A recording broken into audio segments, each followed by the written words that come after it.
Bonjour à tous, j'espère que vous allez bien. Je suis très contente de vous retrouver pour une vidéo inspiration pour tous les parents qui ont des enfants qui ne rangent pas leur chambre et qui ne savent pas quoi faire, ou du moins qui ont épuisé, qui font du chantage, qui ont épuisé toutes les ressources, qui font du chantage, qui utilisent l'argent pour que l'enfant range la chambre, et puis finalement l'argent peut-être que ça fonctionne pas, et puis finalement on finit par crier et au final tout le monde est frustré, tout le monde est en colère.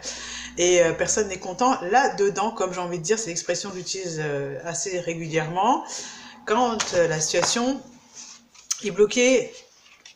Alors, j'ai utilisé pour ça mon livre fétiche qui m'a coûté vraiment rien du tout, 6,50 € et que je consulte régulièrement, qui m'aide dans d'autres domaines que la parentalité. C'est Parents efficaces de Thomas Gordon, les règles d'or de la communication entre parents et enfants.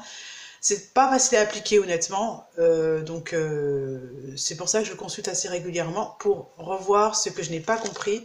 Je pense que pour ce genre de sujet, c'est bien d'être en atelier, de fréquenter, oui c'est ça, de fréquenter ceux qui proposent cette méthode de communication, puisque c'est une méthode. Il y a la manière forte, comme j'avais déjà dit dans une autre vidéo.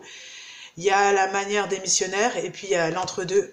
Et l'entre-deux ne marche pas forcément à chaque fois. Ça, c'est aussi important de le savoir. Mais hier, au comble de ma stupéfaction, c'est que j'ai utilisé plusieurs méthodes pour que mon enfant range régulièrement sa chambre.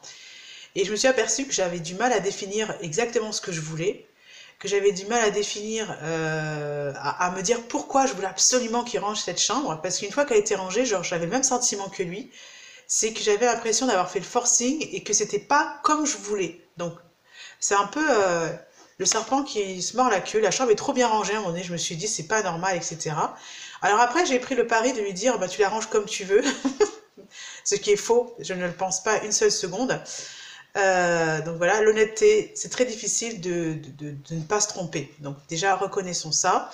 Donc il y a eu plusieurs étapes et puis ensuite, je suis partie de ce que je ressentais. Hier, je suis arrivée en me disant, voilà, quand je me sens déçue, quand je vois que cette chambre n'est pas rangée, etc. Et j'ai parlé avec mon cœur sans intention de manipuler ou de tenir un résultat. C'est en fait, j'ai parlé de ce que je ressentais plutôt que de trouver une solution immédiate et de lui imposer comme ça un truc. Et là, il m'a regardé avec ses grands yeux, et puis il m'a écouté. Et on n'était plus dans je suis dans la provocation, soit je m'agite, ma mère me parle, mais je m'agite, je saute partout, etc.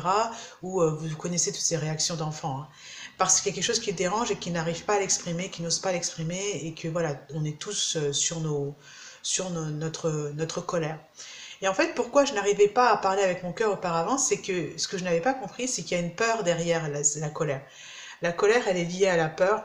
Et souvent, c'est un sentiment la colère, c'est un sentiment d'impuissance qui vient du fait qu'on a peur de ce qui pourrait se passer si on va dans cette voie-là. Et de se montrer vulnérable, c'est-à-dire, ben je suis un peu déçue quand même. C'est pas un peu, je suis déçue quand je vois ça parce que j'ai déjà fait ci, j'ai déjà fait ça, parce que j'ai testé ci, que j'ai testé ça. Et qu'en réalité, je me demande à quoi ça sert que j'achète des jouets, puisque de toute façon, je les retrouve par terre et on risque de marcher dessus. Voilà, et puis tout d'un coup, ben, l'enfant il se dit ouais quand même, peut-être qu'il faudrait que je change quelque chose et je le laisse décider. Voilà, c'était une petite vidéo d'inspiration. Parler avec son cœur, c'est le principe qu'on utilise pour toute situation en réalité. C'est qu'est-ce que je ressens, qu'est-ce que j'ai envie de dire à cette personne, plutôt que de dire tu me casses les pieds parce que t'as pas fait ci, parce que t'as pas fait ça, ben, je lui dis ben, moi je me sens déçue. Voilà, le message en jeu. Alors c'est pas forcément facile à faire parce que là hier peut-être que c'était un moment où j'étais particulièrement détendue en me disant oui, il y a un truc qui cloche quand même. Déjà je suis pas claire avec moi-même, le contrat il est pas évident, etc., etc. Voilà, je vous dis à très bientôt en espérant que ça vous donne des idées. L'idée c'était le message en jeu. Voilà, à bientôt.